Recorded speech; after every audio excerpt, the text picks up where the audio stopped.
কিমান নকন্যা তুমি আকৌ আছাত নাই ৰ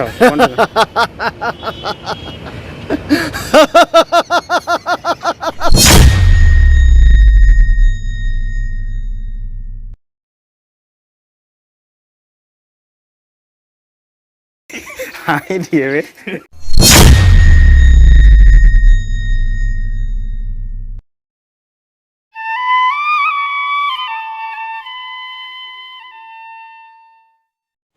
নমস্কাৰ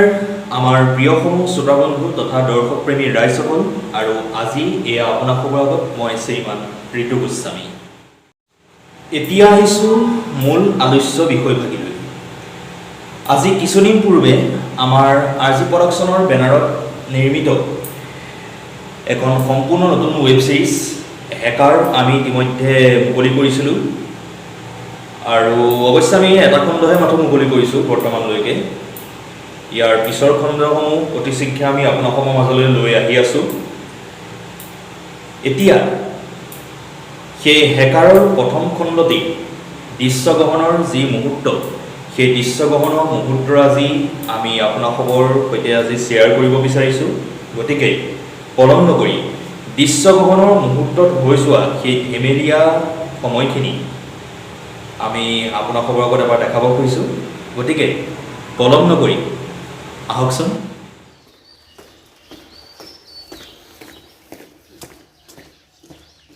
মোবাইল থওক খেলখনটো খেলি এতিয়া ভাল লাগিব ৰাঘৱ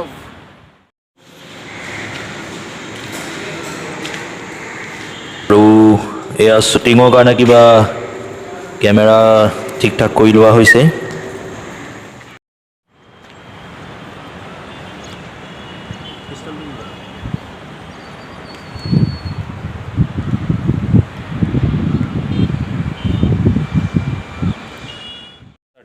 আৰু আমাৰ হাতত আহি পৰিছে এক চাঞ্চল্যকৰ তথ্য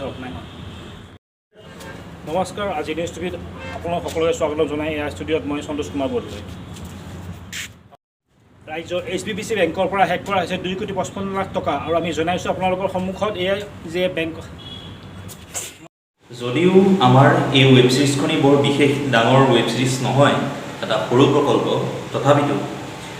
এই ৱেব ছিৰিজখনি নিৰ্মাণ কৰাটো আমাৰ বাবে এটা বৰ ডাঙৰ প্ৰকল্প আছিলে যদিও সৰু তথাপিতো মই কৈছোঁ যে আমাৰ বাবে এয়া বহুত এটা ডাঙৰ প্ৰকল্প কিয়নো ইয়াৰ পূৰ্বে আমি আমাৰ প্ৰডাকশ্যনৰ ফালৰ পৰা চুটি ছবি অৰ্থাৎ চুটি ছবি বা মঞ্চ নাটক যিকোনো আমি এই ধৰণৰ আগত কৰিছোঁ কিন্তু এইদৰে ৱেব ছিৰিজৰ ক্ষেত্ৰত এয়া আছিলে আমাৰ প্ৰথমটো খোজ ইয়াৰ পূৰ্বে আমাৰ প্ৰডাকশ্যনৰ ফালৰ পৰা কোনো ধৰণৰ আমি ৱেব ছিৰিজ নিৰ্মাণ কৰা নাছিল সেই হেতুকে এই ৱেব ছিৰিজৰ ক্ষেত্ৰত আমাৰ অভিজ্ঞতাও ইমান নাছিলে গতিকে অভিজ্ঞতা নথকা স্বত্তেও ৱেব ছিৰিজ এখনি নিৰ্মাণ কৰিবলৈ যোৱাটো এটা মই ভাবোঁ কম এইটো ডাঙৰ কথা নহয় আৰু সৰ্বপ্ৰথমে মই ধন্যবাদ দিব লাগিব এই ৱেব ছিৰিজখনি নিৰ্মাণৰ ক্ষেত্ৰত মোৰ লগত অভিনয় কৰা অৰ্থাৎ আমাৰ আৰজি প্ৰডাকশ্যনৰ এজন জ্যেষ্ঠ অভিনেতা শ্ৰী ভৱেন চন্দ্ৰ ডেকা ডাঙৰীয়া তেখেতৰ নাম যদি ইয়াত নলওঁ তেতিয়াহ'লে এয়া মোৰ নিশ্চয় মূৰ্খামি হ'ব কিয়নো যোনজন ব্যক্তিয়ে এই ৱেব ছিৰিজখনি নিৰ্মাণৰ ক্ষেত্ৰত সম্পূৰ্ণ অৰিহণা যোগাইছিলে তেওঁ যিখিনি দায়িত্ব লৈছিলে সেই দায়িত্বভাৰৰ ওপৰতে ভিত্তি কৰি আমাৰ এই ৱেব ছিৰিজখনি আজি আমি নিৰ্মাণ কৰি পেলাই আপোনালোকৰ মাজত আগবঢ়াই দিব পাৰিলোঁ গতিকে আজি এই মুহূৰ্তত মই আমাৰ এই চেনেলটিৰ মাধ্যমেৰে আমাৰ নিজৰে এজন অভিনেতা আৰজি প্ৰডাকশ্যনৰ শ্ৰী ভৱেন ডেকাক মই অশেষ ধন্যবাদ জনাইছোঁ পুনৰ এবাৰ আৰু ৰাতিপুৱাই আমি 5:30 মানতে আমি ৱেব ছিৰিজখনি নিৰ্মাণৰ বাবে আমি ওলাই গৈছিলোঁ দৃশ্যগ্ৰহণৰ বাবে আৰু দৃশ্যগ্ৰহণৰ বাবে আমি খুব পুৱা ভাগত আমি যাবলগীয়া হৈছিলে আৰু বহুত কষ্ট হৈছিলে আমাৰ কষ্ট তথাপিতো আমাৰ কষ্ট যেনেখিনি লগা নাছিলে এটা কাৰণে কিয়নো আমি সম্পূৰ্ণ আমি একাগ্ৰতাৰে আৰু আমাৰ সম্পূৰ্ণ অটুট মনোবলেৰে আমি কাম কৰিছিলোঁ ৱেব ছিৰিজখনি নিৰ্মাণৰ ক্ষেত্ৰত আমি বহুতখিনি হাঁহি ধেমালিৰ মুহূৰ্ত পাৰ কৰিছিলোঁ আমি শ্বৰ্টখিনি লওঁতে বহুতখিনি হাঁহি ধেমালি পাৰ কৰিছিলোঁ আৰু পুৱাৰ ভাগত যিখিনি শ্বৰ্ট হৈছিলে সেই শ্বৰ্টখিনিৰ ক্ষেত্ৰত আৰু কেইজনমান ব্যক্তি আমি নাম ল'ব লাগিব অৰ্ণৱ মানৱ জিন্তু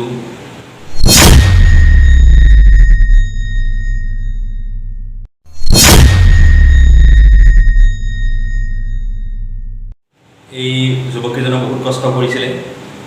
আৰু যথেষ্টখিনি তেওঁলোকৰ কষ্টৰাজি নিহিত হৈ আছে মুঠতে সকলোখিনি কলা কুশলীৰ কষ্টৰাজি মিলি পেলাইহে হেকাৰ আজি আপোনালোকৰ লগত আমি আগবঢ়াব পাৰিছোঁ কিয়নো মোৰ কষ্টৰাজিয়ে মোৰ পৰিচালনাই মোৰ কাহিনী বুলি পেলাই মই একো ইয়াত মই আপোনালোকৰ লগত উপস্থাপন কৰিব পৰা নাই সকলোৰে কষ্টৰাজি মিলি পেলাই এই ৱেব ছিৰিজখিনি নিৰ্মাণ হৈছে আৰু বিশেষকৈ এক নম্বৰতে বেছি কষ্টৰাজি নিহিত হৈ আছে এজন ব্যক্তি সেইজন মই আগতেও কৈছোঁ ভৱেন চন্দ্ৰ ডেকা ডাঙৰীয়া আৰু নেক্সট আমি কৃতজ্ঞতা স্বীকাৰ কৰিব লাগিব কণিকা ৰাভাৰ ওচৰত যিয়ে মই কোৱা মাত্ৰকে তেওঁ আহি পেলাই অকণমান সময়ৰ কাৰণে হ'লেও তেওঁ জীৱনৰ এই বহুমূলীয়া সময়খিনি যে আমাক দিছিলে তাৰ বাবে আমি তেওঁকো অশেষ ধন্যবাদ জ্ঞাপন কৰিছোঁ কণিকা অৱশ্যে মোৰ নিজৰ বাইদেউ তুল্য আৰু সদায় তেওঁ মোক উপদেশ আদিৰ পৰা সদায় তেওঁ বিভিন্ন ধৰণৰ উপদেশমূলক মন্তব্য মোক দি আহিছে আৰু মোক নিজৰ ভাইটি নিচিনা দৃষ্টিয়ে তেওঁ চায় গতিকে ধন্যবাদ বা তুমি এইখিনি আহি পেলাই আমাৰ আজি প্ৰডাকশ্যনত যি সহায় আগবঢ়ালা ইয়াৰ পূৰ্বেও কণিকা ৰাভাই মোৰ দ্বাৰা অভিনীত মোৰ দ্বাৰা ৰচিত পৰিচালিত এখন নতুন ছবি আছিলে কালস্বপ্ন বুলি পেলাই কালস্বপ্ন এই মিষ্ট্ৰিয়াছ টিম তাতো তেওঁ অভিনয় কৰিছিলে আৰু আমাৰ বাস্তৱ বুলি আমাৰ আজি প্ৰডাকশ্যনৰ সৰ্বপ্ৰথম ছবি আছিলে অৱশ্যে এখন ওলালেগৈ মুক্তি আজিও নহ'ল সেই ৱেব ছিৰিজখনি মুহূৰ্ততো কণিকাই আহি পেলাই আমাক মুঠি মাৰি যি সহায়ৰ হাত আগবঢ়াইছিলে কণিকা আজি প্ৰডাকশ্যনৰ আৰম্ভণিৰ পৰা ওতঃপ্ৰোতভাৱে জড়িত হৈ আছে গতিকে তাৰ বাবে তেওঁকো অশেষ ধন্যবাদ আৰু মানৱ জিন্তু তোমালোকৰ কথাটো নকওঁৱেই তোমালোকে যি সহায়ৰ হাত আগবঢ়ালা তাৰ বাবে বহুত বহুত তোমালোকক ধন্যবাদ এতিয়া থাকি যোৱা আৰু বাকীখিনি দৃশ্যগ্ৰহণৰ মুহূৰ্ত পলম নকৰি পেলাই আহক মোৰ লগত উপভোগ কৰোঁ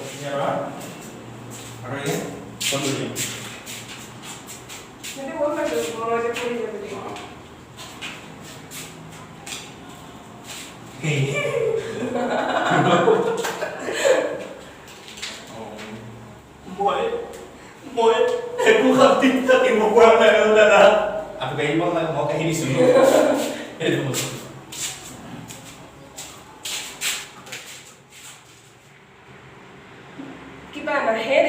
মই বহুত কষ্ট পাইছোঁ দাদা মই বহুত কষ্ট পাইছোঁ এইটো মোচোন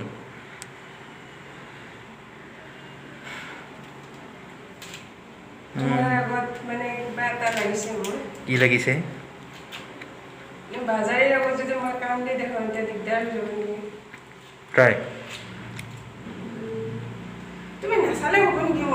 মই নাই চোৱা মই ইফালে চাই আছোঁ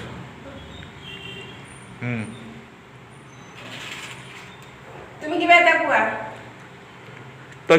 কেনেকৈ আছ ভণ্টি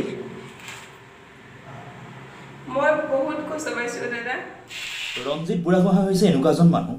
যাৰ মাহিলী সৰ্বমুঠ উপাৰ্জন হৈছে 1.5 কোটি টকা অৱশ্যে ঘটনা সন্দৰ্ভত এই মুহূৰ্তলৈকে আমাৰ কোনো তথ্য আহি পৰা নাই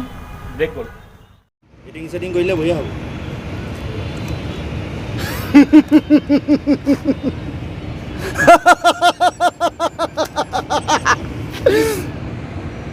ঋতুক চাই লওঁ কি চাই লওঁ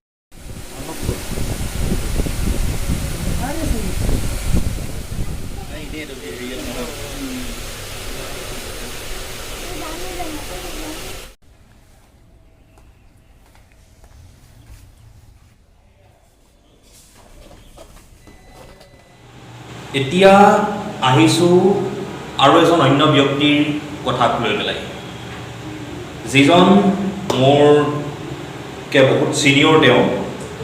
অভিনয়ৰ ক্ষেত্ৰত বুলিয়ে নহয় তেওঁ কৰ্মক্ষেত্ৰতো মোতকৈ বহুত ছিনিয়ৰ আৰু মোৰ দাদাৰ দৰে তেওঁ দাদাই হয় আৰু যিজন ব্যক্তিয়ে সদায় মোক কিছুমান সৎ উপদেশ আৰু কিছুমান ভাল চিন্তাধাৰা সদায় মোক তেওঁ পৰামৰ্শ আগবঢ়ায় আৰু মোৰ কিবা এটা বেয়া দেখিলে তেওঁ ভাইটিৰ দৰে মোক কেতিয়াবা তেওঁ অলপ টানিও কয় বহুত ভাল লাগে গতিকে আমি কৰ্মস্থানত আজি সকলো এটা পৰিয়ালৰ দৰে মিলি পেলাই আছোঁ ভৱেন চন্দ্ৰ ডেকাও আজি মোৰ কৰ্মসংস্থাপনৰে বা মোৰ কৰ্মস্থানৰে এজন কৰ্মচাৰী আমি একেলগে সকলো মিলি পেলাই আজি এটা পৰিয়ালৰ দৰে আমি কাম কৰি আছোঁ। মই ক'বলৈ লৈছোঁ আমাৰ হেকাৰত এজন সাংবাদিকৰ ভূমিকা পালন কৰা শ্ৰী সন্তোষ কুমাৰ বৰদলৈ ডাঙৰীয়াৰ বিষয়ে। যিজন ব্যক্তিয়ে মই কোৱাৰ মাত্ৰকে তেওঁ একেহাৰে মোক সঁহাৰি আগবঢ়াইছিলে যে ঋতু মই কৰিম, আৰু তেওঁ এই যি দৃঢ়তামূলক যি উত্তৰ আছিলে সেই মন্তব্যত মই বাৰুকৈ সুখী হৈছিলোঁ। আৰু খুব কম সময়ৰ ভিতৰত সন্তোষ দাই মোক এইখিনি কৰি পেলাই আগবঢ়াই পেলাই দিছিলে, আৰু হেকাৰখনত তেওঁৰ এই যি সাংবাদিকৰ ভূমিকা তেওঁ যি পালন কৰিছিলে খুব ধুনীয়া এটা চৰিত্ৰ তেওঁ প্লে' কৰিছে, আৰু খুবেই ভাল লাগিছে সন্তোষ দাক আমি আজি প্ৰডাকশ্যনৰ মজিয়াত মানে এইদৰে আমি দেখি পেলাই মই নিজেও খুব অতিকৈ সুখী অনুভৱ কৰিছোঁ। আৰু আপোনালোককো কওঁ, ভৱিষ্যতে আজি প্ৰডাকশ্যনৰ আৰু আহিবলগীয়া বহুতো প্ৰকল্প আছে, যিখিনি প্ৰকল্পত অনাগত ভৱিষ্যতে আহিবলগীয়া এই প্ৰকল্পসমূহত সন্তোষ দাক এইবাৰ আপোনালোকে পুনৰ দেখিবলৈ পাব এক নতুন ৰূপত আৰু এক নতুন সাজত। গতিকে এই ক্ষেত্ৰত পলম নকৰি এতিয়া সন্তোষ দাই দিয়া দৃশ্যগ্ৰহণৰ মুহূৰ্তত দিয়া সেইসমূহ চৰ্তৰ লৈ মই এবাৰ আপোনালোকক লৈ যাব বিচাৰিছোঁ। গতিকে পোনে পোনে এতিয়া পলম নকৰি সন্তোষ দাৰ সেই দৃশ্যগ্ৰহণৰ মুহূৰ্তৰে যিখিনি আমি এবাৰ চাওঁ। আৰু ইতিমধ্যে অৱশ্যে এই সন্দৰ্ভত বহুত স্মাৰ্ট। আৰু এবাৰ হেকাৰৰ দৃশ্যগ্ৰহণ অৱশ্যে ইমানতে শেষ হোৱা নাই। আমি হেকাৰখনত দেখুৱাবৰ বাবে এটা সৰু স্নেপৰ বাবে আমি কাষ চাপিছিলোঁ mother old age home Sijubari স্থিত সেই বৃদ্ধাশ্ৰমখনিত আমি উপস্থিত হৈছিলোঁগৈ, আমি ভৱেন চন্দ্ৰ ডেকা আৰু মই।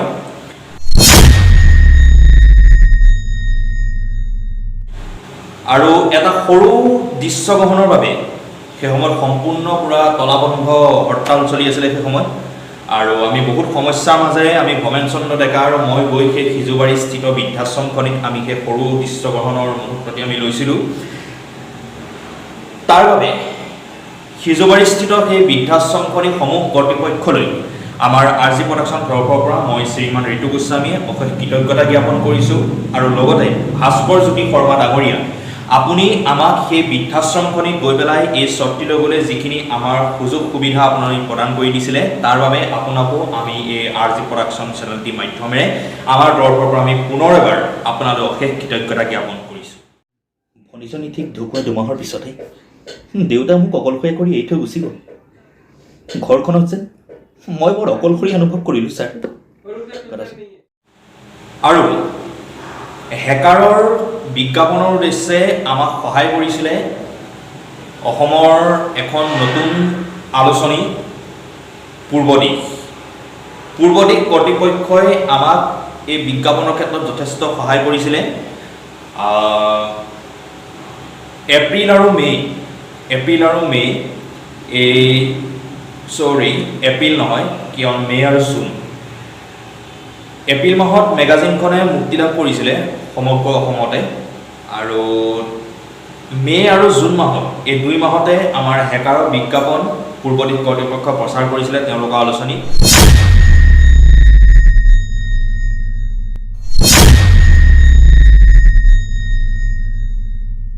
আৰু তাৰ বাবে আমি খুবেই তেওঁলোকৰ ওচৰত ধন্যবাদ জ্ঞাপন কৰিছোঁ, কিয়নো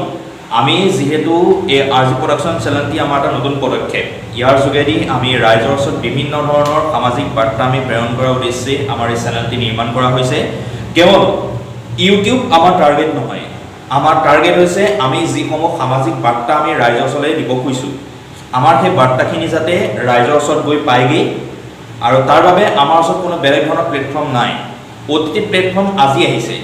আমাৰ অসমত OTT প্লেটফৰ্মৰ সা সুবিধাসমূহ এতিয়া বৰ্তমানটো বহুতখিনি হৈ উঠিছে, কিন্তু ইয়াৰ পূৰ্বে OTT প্লেটফৰ্ম নাছিলে আমাৰ ওচৰত। গতিকে আমাৰ ওচৰত আমি কৰিব খোজা আমাৰ এই সামাজিক বাৰ্তাসমূহ আমি দিবলৈ আমাৰ ওচৰত একমাত্ৰ আহিলা হিচাপে আছিলে ইউটিউব। গতিকে সেইকাৰণে আমি ইউটিউবত আমাৰ এই চুটি ছবিয়ে হওক বা মঞ্চ নাটকেই হওক বা ৱেব ছিৰিজে হওক আমি কৰাই সমগ্ৰ কামসমূহ আমি ইউটিউবত আমি এটা এটাকৈ দি গৈছোঁ, কিন্তু ইউটিউব আমাৰ লক্ষ্য নহয়। গতিকে যিহেতু আমাৰ ইয়াৰ প্ৰথমটো পদক্ষেপ, তথাপিতো আমাৰ এই সৰু প্ৰডাকশ্যন হাউচটিৰ আমি ইয়াৰ মাধ্যমেৰে আমি যিসমূহ সামাজিক বাৰ্তা ৰাইজৰ ওচৰত দিব বিচাৰোঁ সেই ক্ষেত্ৰত আমাক এই পূৰ্বদিশ পৰিয়ালে আমাক যথেষ্ট সহায় সহযোগ কৰিছিলে